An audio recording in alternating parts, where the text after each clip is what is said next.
Welcome to the Teachers Need Teachers podcast, where we help new and beginning teachers navigate through those crazy first years of teaching so you can maintain your sanity and personal life. Here's your host, Kim Lapre.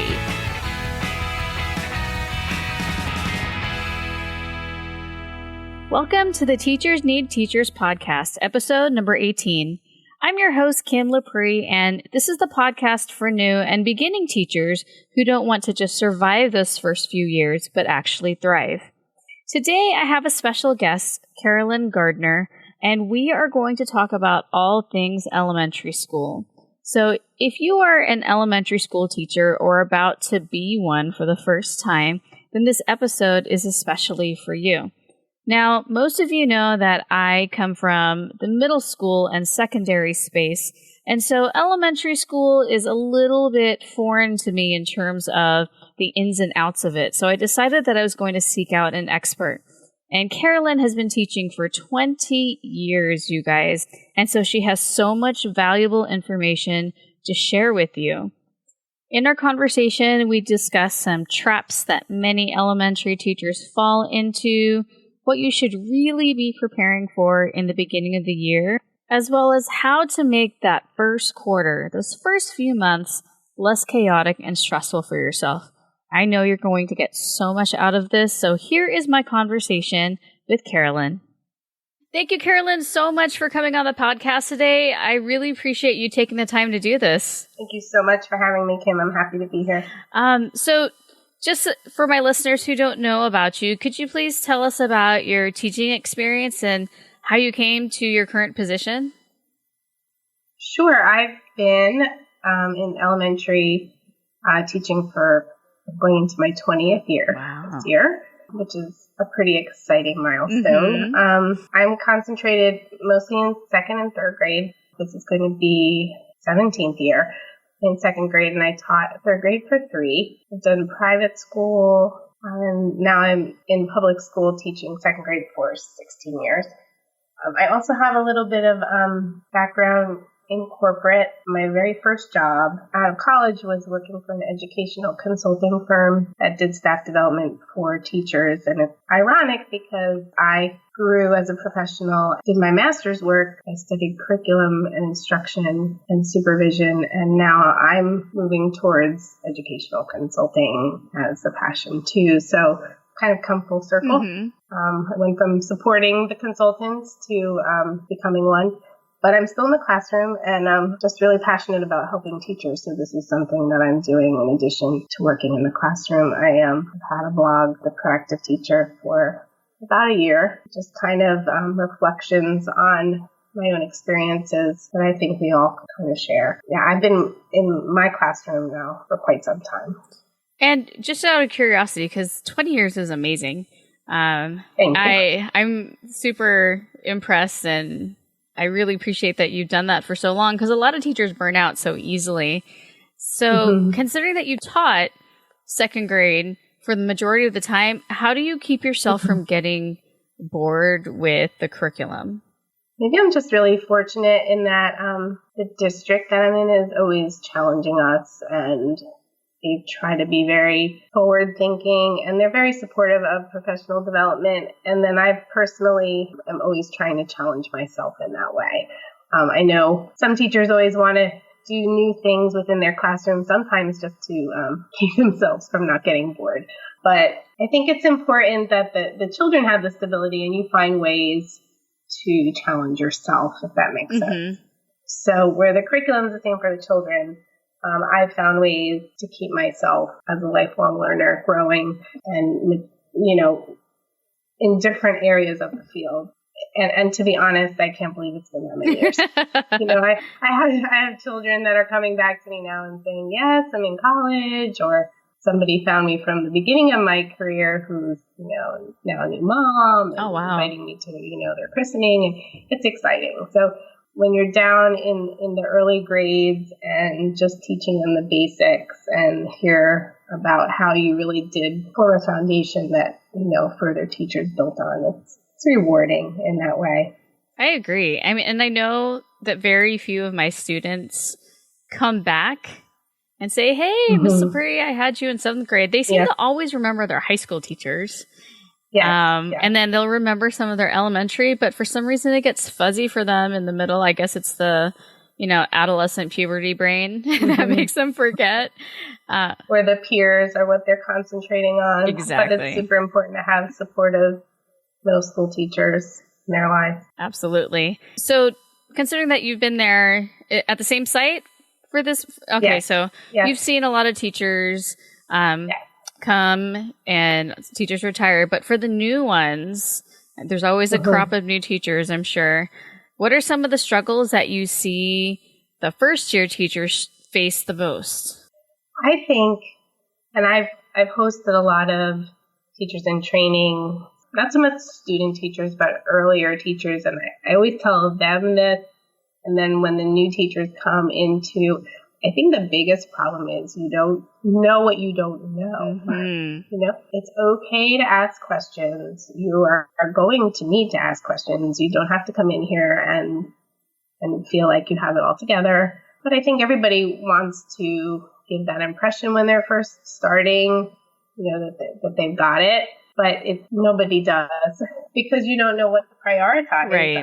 Everything just looks the same, and where do I go first? I think that's the hardest thing. When you have, every single thing on your list looks like it's equally important. Where do you go? I know where I am, we have a mentoring program in place, so that's set up for them. But in addition to that, I think it's really important to have a support network of people that are safe. Everybody doesn't know that you need to know what your struggles are, but you need to have a core group of people, or at least one person that you can talk to and bounce things off of. Now, when you started teaching elementary, was there so much emphasis on making your classroom look so perfect? I'm just curious. Back when I started teaching in the 90s, it's just mind-boggling, where technology has gone. So I didn't have that pressure of, Pinterest to let me know what other people were doing. I was stressed enough going down the hallway and seeing, my neighbor's beautiful bulletin board. Okay. So I think there's information overload on all the beauty. My personal opinion about that is most teachers that I know who've gone into the profession are very creative people. We're all artistic in some way, and it comes out a lot in the development of the decor of the room most recently, because I think that we all enjoy it. The problem is, there's only so much time, and then you're going back into your classroom a couple weeks before you start on your own time, creating something beautiful, and then all of a sudden it's time to go back to school and your lesson plans aren't ready, which is what's most important. But it's a very common problem. Right. And my mantra, the longer I've been teaching, is for everything I say yes to, I'm saying no to something else. Yes. So if I'm decorating my classroom those last few weeks of summer, then I'm not spending time with my daughter those last few weeks of summer. Once you hit the teaching track, you can't go back. You're going to be putting endless amounts of hours in, whether or not we warn you not to in the beginning. You just can't help it. You're going to, because you're motivated and excited. But I feel like weeks during the summer before the school year are really precious. Right. And I think, again, when you're new and you don't know what's the most important, and you walk down the hallway or look for ideas on Pinterest about what you should do for this particular wall, you don't have a concept yet of how much time that's going to take. So, when my younger colleagues come in and show me, this beautiful fabric that they got at the store that they're going to put on their bulletin boards and want to know if I want some, I very graciously say, no, thank you. And, it's my room at this point, because I'm also a mom and I have a young one. He's only 4. I've tried very hard to get my work done outside of my home. And if I bring it home, it's mindless, and it's not, a lot that's required mentally. But if I'm at work, I'm going to be getting work done, and it's going to look nice. It's going to look welcoming, but there are other ways to make it welcoming. I think the biggest welcome you can give your students is just making them feel comfortable as people. Right. And as you're more comfortable in your role, I think you get more comfortable with allowing them to share the ownership building of the room. Oh. It's super important that they don't feel like they're coming into your house. Right. You know? I never thought about it that way. Yeah, I mean, it's not you're having a visitor over. This is going to be, your family during the day. Hopefully you can create that. I know it has to be much harder in middle school where you have a different group of community every period. Yeah. But these children were all together all day. That's true. So it's very important for me to allow them. I used to sit and label every single thing that they needed with their name or print it all out. Now I let them do that, with their own writing because it's theirs and they're happier and it saves me time. Right. They take ownership. Yes. And that's, I'm sure, is second grade when they're starting to really learn and develop their writing skills too? They do. Reading, it really takes off for them. Mm-hmm. And we have a lot of writing projects at this point for them already, yeah. Okay. Mm-hmm. Now, I think a lot of new teachers, they spend the summer maybe dreaming up their classroom because, maybe they just got the job. They haven't been given instructions yet because, admin's away or maybe like the front office people are gone and they're anxious. So they feel like they need to prepare something. Right. But what do you suggest that they should be preparing for instead before the beginning of the school year? It's a great question. I mean, I've been there. I remember this job that I have now, I had about 2 days notice. Mm-hmm. And that was about a week before school started. So I'm familiar with the crunch of, oh my gosh, I have to get in the room. But honestly, if you have the position already and you know where you're going to be and it's just a matter of you're not allowed into your room, that's actually a good thing because you can work on your curriculum. I mean, my background is curriculum, so I'm always going to say curriculum first because I just need to say that. But it's true, though. If you're not distracted by the room and your colleagues that are, sending you off in a lot of different directions once you sit down in your room and you're just home, I just really recommend sitting down with your curriculum and just mapping out where you want to go. And I think when you're new, you're not even really sure what that means, but it's better to do that and be uncertain about it early on than like 3 days before, right? Yeah, right. After you finish that bulletin board. So, sitting down and at our level, curriculum means math, reading, writing, science, social studies. So that could be super overwhelming. If that seems like a lot, just looking through what you want to do to build community the first couple of days. Mm-hmm. If it just seems like a lot to go through every single subject, just look for some really good community building things that you want to do with your students, because honestly, those first couple of days with little ones is very administrative in the sense that you want them to get there safely. You want to make sure that they have something to eat. Right. You want to make sure they get safely on the right bus on the way home. And when you're trying to filter through all those priorities, I can tell them that's what they need to do the most, those first couple of days. And some things that make them feel comfortable. Right. And that they belong there and to curb their anxiety. So now that they've looked at the curriculum, which is, like you said, the most important part because, classroom decor doesn't teach students. It's, right. A well-delivered, right. engaging lesson that is personalized to the student's needs. So correct. I've looked through the curriculum. I'm still mm-hmm. thinking about my classroom, though. So what advice do you have for them in terms of that? Okay. So before they go in to the classroom, they need to have a general design layout in their mind. Now, if they're hired and they've had a chance to peek at the room, that's fine. But there are a lot of really good resources that they can find through Pinterest about actually design like layouts. Mm-hmm. You can do that. I mean, it doesn't have to be fancy. Just get out a piece of paper and think about what you want your learning areas in your room to be like. Mm-hmm. If you're a elementary teacher, right now, every elementary teacher I know needs to have a library, classroom library area. Mm-hmm.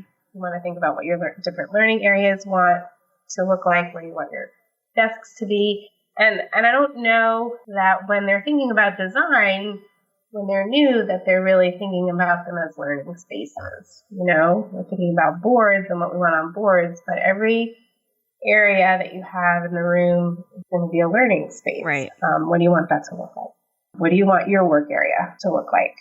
A lot of teachers have gotten rid of their own desks. Flexible seating is something that's super popular right now. In thinking about class design, I would recommend that be something that they look at. It can get overwhelming when you start looking at flexible seating, but maybe you just want to have a couple of comfortable chairs somewhere in the room for kids who just need a little time away to just relax or unwind. Is that something you want to think about? So what I do sometimes, I'm assuming that a lot of our audience would have their own Pinterest account, is just kind of brainstorm.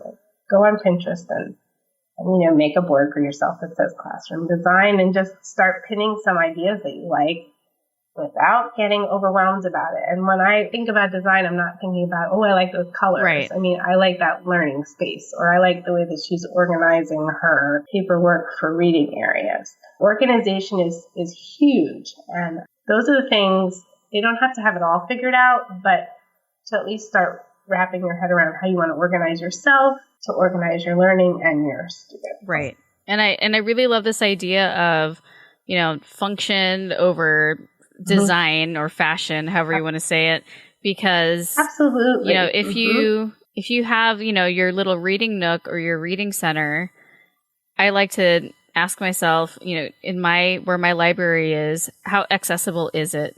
What's the use of it? Right. Are students going to sit there strictly to check out books, or are they going to check out books and they're going to sit there and read? And if they are, then what is near them so that they can read and not be distracted? And something that I always wondered about elementary schools, because, for middle school, a lot of time it's just those desks with the seats attached. And it seems like in elementary school, you have maybe a little more flexibility, plus you have fewer students in there. So what have you found in terms of, the layout of where you put the different areas so that, like, for example, supplies? I know that lots of elementary teachers have bins after bins after bins, but what is the sort of, why do you have certain bins in certain areas in terms of like traffic, or do you know what I mean? What's the rationale in terms of the layout so that your classroom functions harmoniously? That is also a great question. I think that some of the bins are excessive because they are cute. I was just in the middle of writing a blog post regarding back to school, but I find I work on some skills, one of them being organization during the summer, so that I'm kind of in that mindset, and then I can kind of stay in that when I'm getting ready for my classroom. And one of the things that I am guilty of is buying a cute container before knowing what it's for, like that. And it doesn't even have to be cute. It just looks, this would be helpful. And then I pick it up and then I get to school and it doesn't have a function. That's a great word that you were using before. They need to have a purpose. And there is a lot of good in having containers that the children can, move around the room with. If we're transitioning and you're going to be working over here, and they're going to be working over here, because there is a lot of that. Often parents will ask me, is he sitting near the board? But yes, maybe he's in a group where he sits by the board, but then we also work on a carpet in this learning area. Do you know what I mean? Right. So some of the containers are about that. Most teachers I know have their children individually organize their library books in a bin of some kind.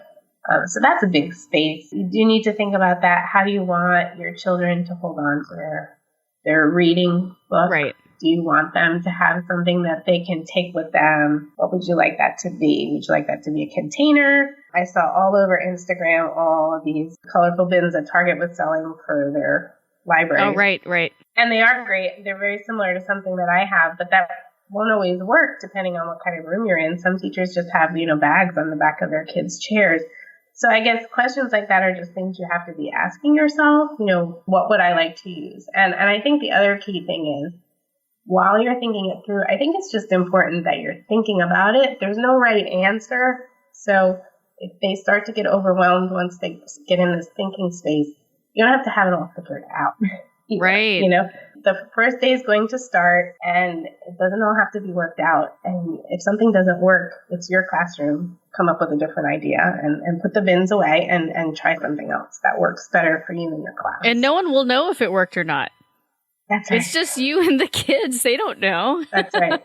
And it's important if you see them struggling or confused that they have an understanding of the system, Right. I know with the little ones too, sometimes maybe people have a lot of containers because they're just not letting the kids hold on to a lot at their seats because organization and independence are just huge things that they're learning at that age. So it's really okay if they don't have a lot in their desk and, you're pulling it out and maybe keeping their folders for writing over here. And, that's an idea. As long as it has a purpose, it's fine. As long as it makes sense to you and to them, fine. But it doesn't have to be the most beautiful container you've ever had. Right. That's okay. As long as everything has a purpose. Right. For you and for them. Once they get in there and they decide, how they want to organize, and that's something that they can think about first, supplies is another huge one. The kids bring in all their supplies from home and where are you going to put all of that? Right. Do you want them to keep it, in their, desk in like a container, or do you want to say, oh, I'm going to keep pencils in this drawer, this drawer? I love drawer organizers rather than, like the shoe boxes with the lids because you can kind of pull them out and close them more quickly, and then you can stick them inside of a closet. There's also a lot of the little baskets that they have everywhere that I think a lot of people use for their books. It can even be like a little drawer within the child's desk so that they can organize things inside of their desk. So it's just a matter of kind of thinking through how you want to use everything. So this makes me think of systems in a classroom, how to have a well-run elementary school classroom, because like you had mentioned, there's a lot of movement. A lot of the movement in middle school is in and out the door. So what are some of the systems for behavior or different procedures and rules that you'd recommend for new teachers as they're planning during the summer?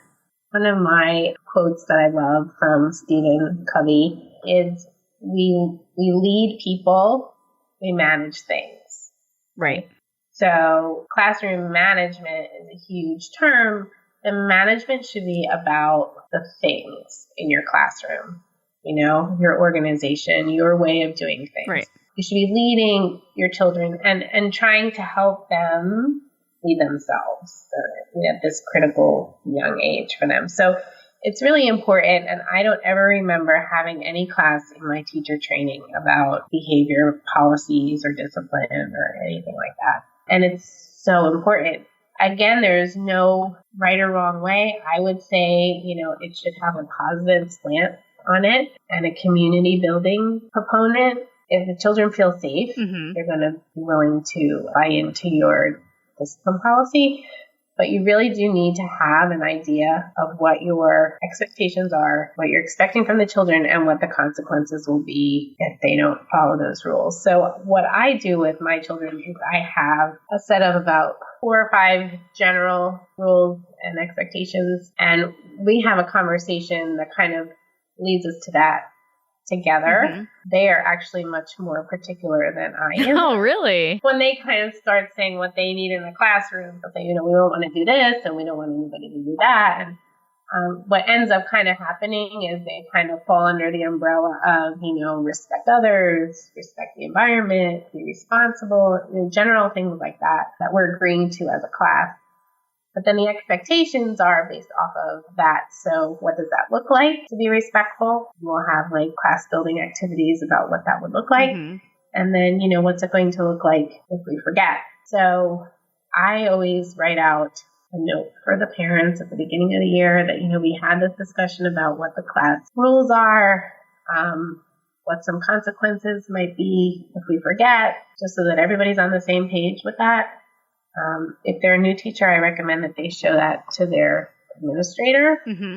And that's a great opportunity. Maybe not all our colleagues have done that. And it's a great opportunity for a conversation with the principal to say, this is what I was thinking about, how to have some expectations with my class. What do you think? It's a very proactive way to come to them with your thoughts. And I'm sure they give feedback to them about, what they think. Because, the bottom line for me is if I wasn't managing it within the room, if there was a behavior issue, then, at some point, you're going to need to go and see the administrator. So talking together about what that point would be would be important. I don't think that there's enough training. I ask a lot of the teachers in training I have in my class if they hear about that in their training, and they don't. And it's really critical for you to have some sort of a system so that, everybody can know what the expectations are. Right. And you can have beautiful curriculum and then not be managed. Right. You won't be able to deliver it if you haven't set up those routines and expectations ahead of time. Right. How much time do you spend teaching routines, like this is how we line up and all of that? It can be really overwhelming when you look at a list of everything that you want to teach them. So I think it's good to break it up or include it with an activity. But there are many. I would say some of the most important ones in terms of routines is, you need to have some sort of an idea how you want children to use the bathroom. Right. Are you going to use that as a group? Are you going to use it with a pass system? Pencils. If you do a Google search about, sharpening pencils and all of the angst that has caused for teachers. Wow. Across, right? Every teacher I know has a pencil story. You really have to think through that one. That one's super important. It can be as simple as, you have a little pencil helper who's going to sharpen the pencils for you, and we put sharpened pencils here and dull pencils there. And that might sound really mundane, but that can shut a classroom down when somebody's trying to find a pencil. Right. And there's so many ideas about that online that you can find. Do you have a paper passer to help you pass out papers? Class jobs is a whole other thing. There are so many things that need to be done in the classroom, and your children are dying to do it, especially elementary kids. They love to help. And as teachers, we have to be willing to delegate. And maybe when you're new, again, you're not sure how to prioritize and what you want them to do and what you want to do, but do let them help. Because there's plenty that they can do in the classroom to help you. So that's another thing to think about is how, and not to make a beautiful chart that says classroom jobs. What do you want the jobs to be, because there's a lot of beautiful job charts that I see people make. But, do you want to spend the time making it look gorgeous, or do you want to spend the time really thinking through what are the key jobs that I want my students helping with? And I tried to do class jobs before. And maybe this is because I'm not an elementary school teacher, but I just found it really hard to maintain and remember.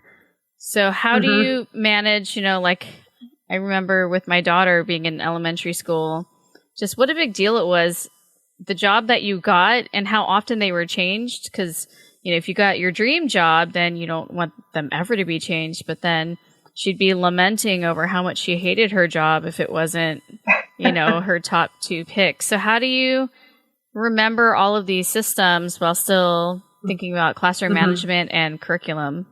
Right. I've done classroom jobs for a long time. Most recently, I have changed it up.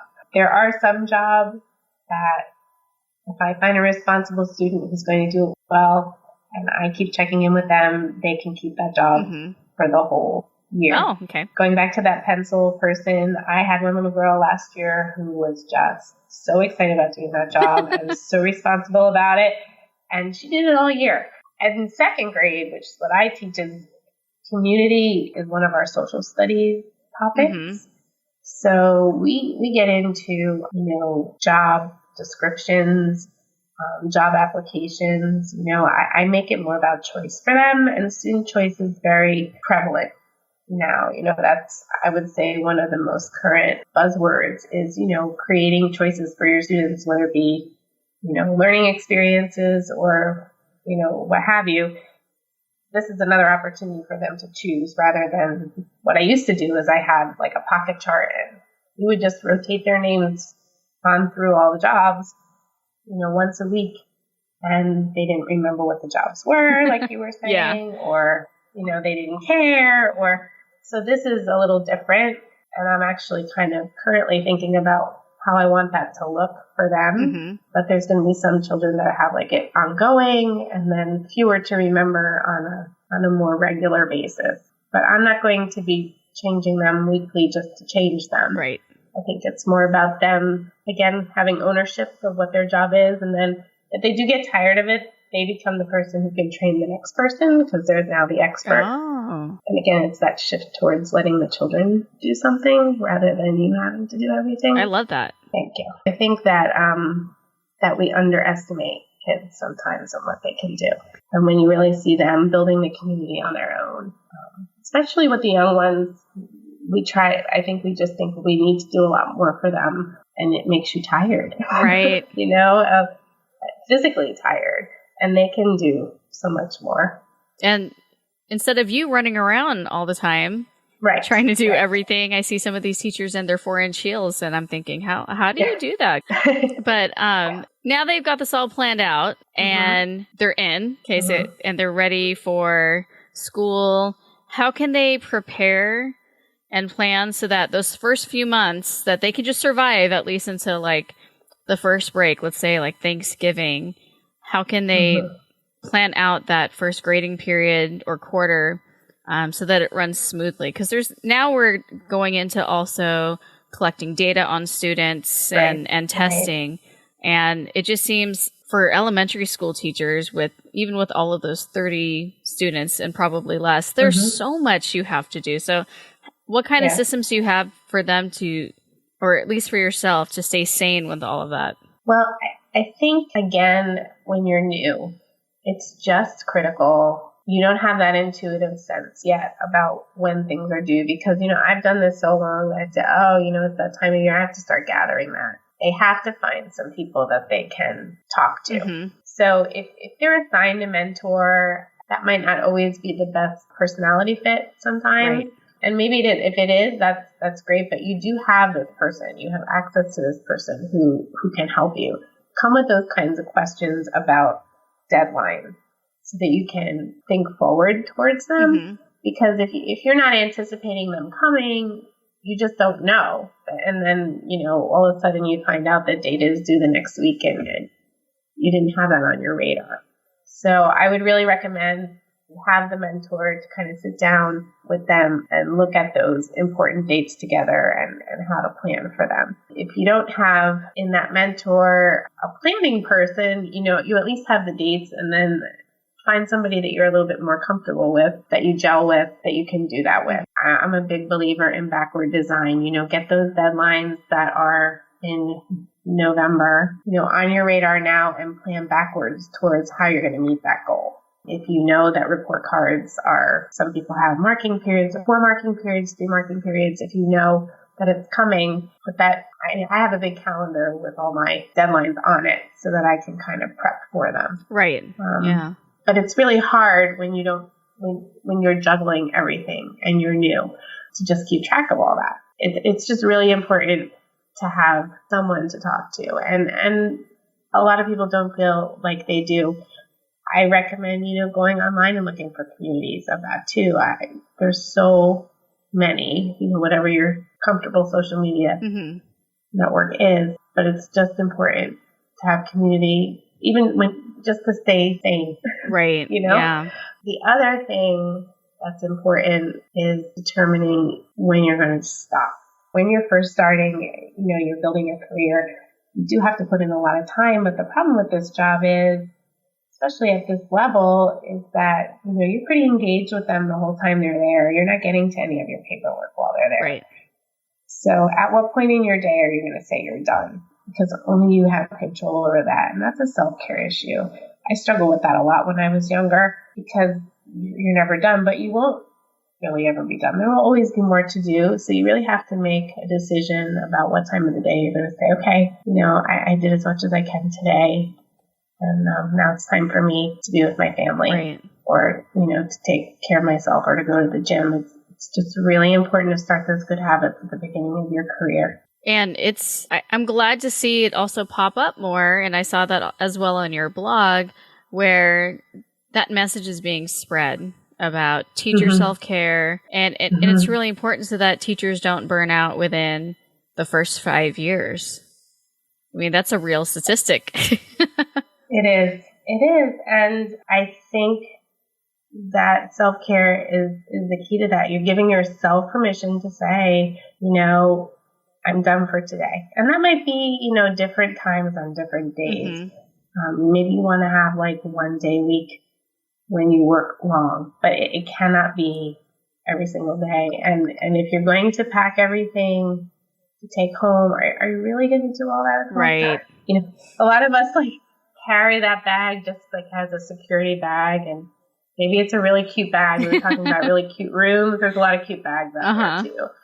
It's our own kind of security blanket, I think, to say that we're going to work there too. You don't have to. One of my colleagues I worked with years ago, I respected so much. She would walk out with her purse and her lunchbox every day and just kind of wave goodbye. She was done. We all kind of looked at her, but she was an excellent teacher. She just had that limit and used her time at school in a certain way so that she could do that. And that doesn't mean she was done. It just means she said that was enough for today. Right. Super important and hard, but so important. And definitely, I think the reason why some teachers feel also the need to take everything home is because they're worried that if they don't have every single piece of work graded with, a ton of comments on it, that they're somehow doing a disservice to the kids. But I've also learned that if I'm tired and frazzled and grumpy, that's a disservice to the kids. That's right.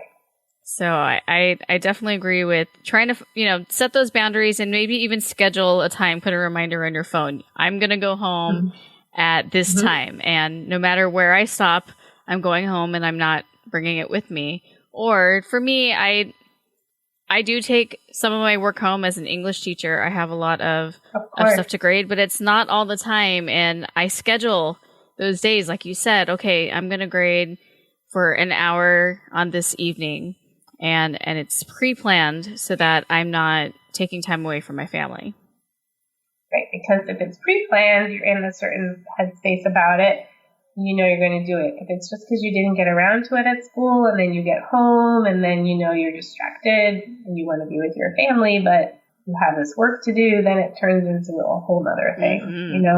It's hard. It's a tricky job because you can do it anywhere, but I think so many professions are getting that way. We can be reached wherever we are. Everything's online. It's all about balance, and it's very important to be balanced about it. We do have the advantage of, accessing so much online. I would recommend another, time saver and, sanity saver to find a couple of technology tools that will really help you streamline what you have to do. You don't have to there are online versions of your manuals, so you don't have to lug those around and just access it online. That's a time saver. But, technology is something that I've also heard a lot of teachers in training not getting exposed to, which surprises me. Whether it's just learning how to use Google tools, Google Docs, or a portfolio program. I'm right now spending a lot of time with Seesaw, which is a pretty popular profile program. By profile, I just mean, the kids can put up authentic work, take pictures of it, write about it, talk about it. And that can be used across all curriculum. It's not just I use tech today, but I used it as a tool across any curriculum I used. Some sort of integrated approach to technology is a great idea. And then finding some tools that will help you save on some work. And that's pretty easy to do just by asking other people and looking around. But there's a lot of things that you can do. I think some of the articles that are out there giving advice, say 50 ideas for tech or 50 apps you can use, then you're overwhelmed. Like you have to look at all 50 of these apps, Find 2 or 3. But that's a huge stress and important too. Just finding some tech tools that will help you, people that can help you with that, and remembering Google can help you with that as well.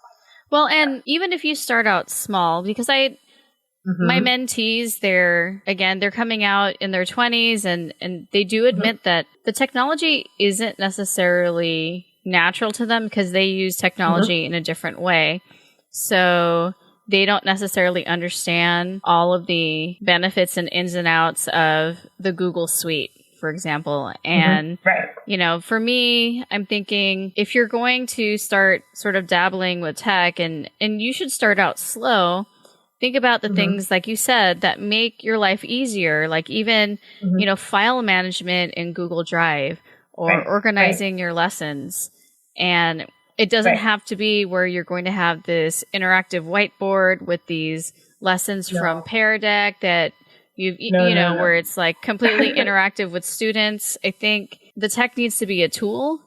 And again, it has to be the curriculum that comes first. So, but I know that when I started using tech, it definitely helped me in terms of, like you said, not having to lug everything back and forth between home and school. Now, it's probably not the same with elementary where the students are doing all their assignments online. So, you know, I'd still probably have to have like student work if I was going to grade it at home. But even just being able to lesson plan and have the assignments and worksheets in front of me on my computer rather than my big binder of worksheets. That's right. Yes. We have moved to a program that's within our student information system that we use for lesson planning. At first, I hated it. Now I love it because it's all in one place now for me. I had a binder always with everything that was in it, and I lugged it back and forth everywhere. Yeah. And now it's all online. I mean, as long as everything's working, technologically speaking, I'm fine. But yeah, that's such a time saver to have it all available that way. And it makes it easier for other teachers to share their lessons with you as well. Because I personally think when you start out teaching, like I know you have all these creative juices and you want to make, but honestly, I feel like you should beg, borrow, steal lessons in the beginning, at least the first few years, while you just get the technique of teaching down. So like you said, those systems and creating community and thinking about assessment, all of that, that should be your focus, and just deliver the lessons that you know are tried and true from veteran teachers. And it's hard because that's not what everybody is doing. So I can't say enough times, though, don't be afraid to ask questions. Right. You'll always find that teacher. I mean, if they're in my building, I would be the teacher. You just know that there's certain people you can go up to, and you know that you're not going to bother them. No question is a silly question, because for some of us, we've been doing it for so long, it's so intuitive. We don't know to tell you certain things because we haven't had to ask those questions for so long, you know? So if it's something that you're thinking about, ask, because the room is not the critical point, and how the decor is not the critical point. And there are ways that you can make that look so nice, but it's really the community and the learning that's happening inside. And there is so much to think about. I'm not going to say don't get overwhelmed, because they're going to get overwhelmed. Right. The first year is just hard. Yeah. You want to press through. It's a drain on your brain when you're not sure what you're supposed to think about first. But it's really important to tell other people that you have questions and not try to do it by yourself, because it's just too hard. And nobody expects you to have to do that. So no, but they do expect you to ask for help. Yeah, you know, they do. There's only so much that, and especially as a mentor, I don't want my mentee to feel like I don't trust them or that I think that they're incapable. I'll still remind them, you know, hey, this assessment is coming up. You might want to start thinking about how you're going to plan it, how you're going to administer it. But I also encourage them to just ask me. I always give them my number. I'm like, just text me when something pops in your head, because I don't want you to feel silly. There's no such thing as a stupid question, even if I've already given you the answer before, because you got a million things on your mind. Either you don't know what to ask, or you want to give the impression that you have it all together. Or I think, in some cases, maybe they think that they know it. And then when the reality of everything kind of sinks in, it's just scary. So as long as the right people are close by, you can ask when you know that you need it. I think the longer that you do it, and the more comfortable you are with your ability, you realize how much we all need each other. And that's not a weakness, that's interdependence. And we need each other to do the best job. Collaboration, more than one mind on a task, is always better. If for no other reason than just perspective, Right. Everybody looks at things differently. And it's for the kids. At the end of the day, sometimes we have to let go of our ego for the benefit of the students. There's so many things now, in education that can kind of pull your mind away from the fact that it's really about them. And if you ask most teachers, most of us got into it because we care about kids and just trying to stay in that mindset of, making decisions that are best for them. Again, I think that creative piece is tempting because we are creative people, but we have to use it to our benefit and then not be so discouraged when we see teaching, like every job has so many, task-oriented parts to it, which might not be pleasant or cute. Right. But they're necessary, and got to tackle them. And there are ways to do it that will make it not as painful, like sitting with a nice cup of tea while you have to grade all of those papers. Exactly. But it has to get done. Well, Carolyn, thank you so much for taking the time to help out new teachers, new elementary school teachers.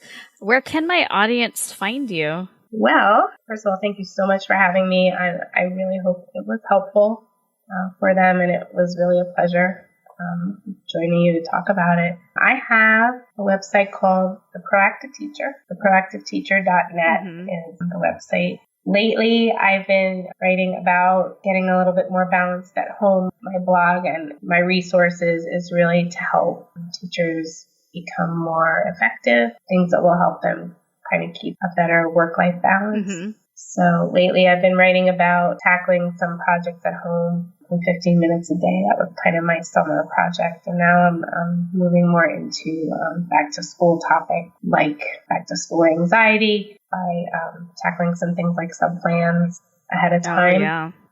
My focus is really to help. I hope that they'll stop by and visit and find some helpful information there. Now, you made a special freebie for my listeners. Can you tell us a little more about that? Just for them. Just for them. It's some planning forms.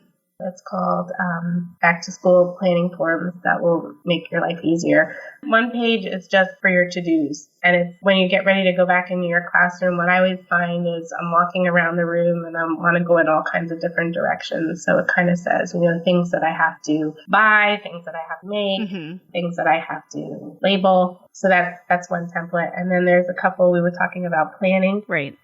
And I have one sheet that allows them to think through a topic across a month and then a curriculum across a semester. So if you're going to think about it in trimesters or whatever, they're not editable per se, but I have one that's kind of made out and then another one that's blank for them to kind of work from in a way that's more convenient for them.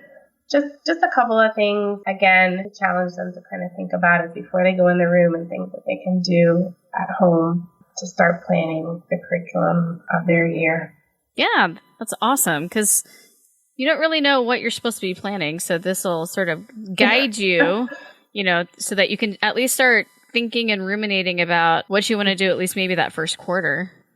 It's something that I use because, again, if you kind of think about where you're going and where you want to end up, sometimes you just kind of get caught in the struggle of the day-to-day, So to kind of look at it, moving a little bit more into the future, which is a push for our brain sometimes, especially when it's new, it kind of helps that stress a little bit too. I hope that will kind of curb the stress once you kind of see it on paper a bit. Absolutely. So, Carolyn, I'm going to go ahead and link to the freebie. Thank you so much. And so for those of you listening, if you want to grab this planner, it's in the show notes and it's also on the podcast website, teachers&nbsp.com/18, where you can find that, as well as links to where you can find Carolyn on social media and her website as well.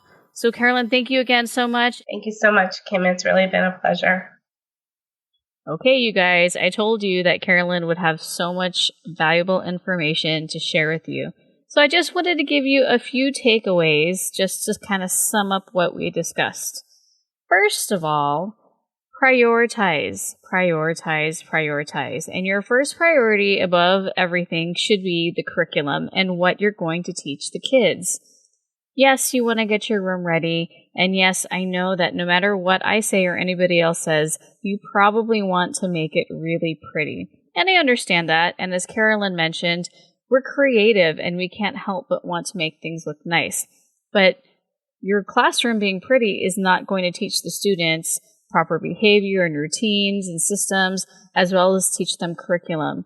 So first get that stuff out of the way and plan so you can be confident that while you're working and being super creative in your classroom, you have all the systems set for that first week of school.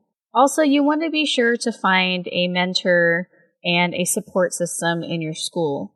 You may be assigned a mentor, but it's also important to find one that you chose yourself, who you trust, who you know is not going to necessarily talk to other teachers about your questions and concerns, and who you can go to with all the little things that are freaking you out. So that's another important point that Carolyn made. Also, you want to find just 1 or 2 technology tools to help lighten the workload. And this is an important one because it can get really discouraging to see all these techie people online and maybe even in your school. And you're thinking, wow, I thought I was really good with technology. But here's the thing. The way that we usually use tech in our everyday lives is not the same way that we use technology for teaching in general. So if you feel like you're really behind on Google Tools or Microsoft Teams, don't worry. There is so much time for that. Just pick 1 or 2 things to work on at a time. And then maybe over a break or a summer, you can try to catch up or get together with some of your techie colleagues and have them slowly teach you as you go.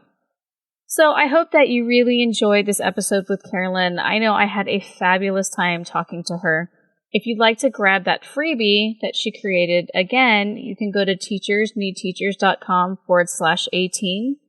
And there's a link there so you can sign up for that. And I think it's going to help you just at least get your brain wrapped around what you want to plan and work on, at least in the beginning of the year. You don't need to plan the entire year necessarily because that can also get overwhelming, plus things change. So I did that one year actually where I tried to plan the entire year and almost all of my plans changed just because of the nature of teaching. So go ahead and grab that resource from Carolyn so that it can help put your mind at ease in terms of the planning part. And I would love to hear from you. If you liked this episode, you can head over to my Facebook group, which is at teachers&nbsp.com/FB. And if you would like to be on the podcast or have any suggestions, please email me at kim@teachers&nbsp.com. Have a fabulous week, and if you're going back to school, have a fabulous first day of school. Thanks for listening to the Teachers Need Teachers podcast. Love this episode? Head over to Apple Podcast or Google Play to subscribe, rate, and leave a review.